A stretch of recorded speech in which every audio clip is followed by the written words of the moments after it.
Hi everyone, my name is Robert Cain and welcome to my course, Managing SSIS Projects.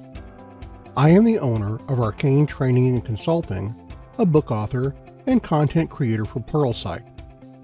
In this course, you will learn the tools and techniques for properly managing SSIS projects. This includes creating and managing SSIS catalogs, as well as deploying projects to it.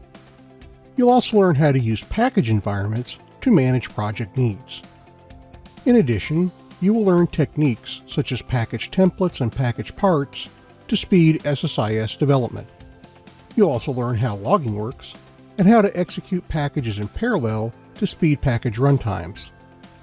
Some of the major topics that we will cover include creating the SSIS catalog, logging, both built-in and custom, configuring a project, and creating SSIS templates. By the end of this course, you'll understand how to effectively manage your own SSIS projects.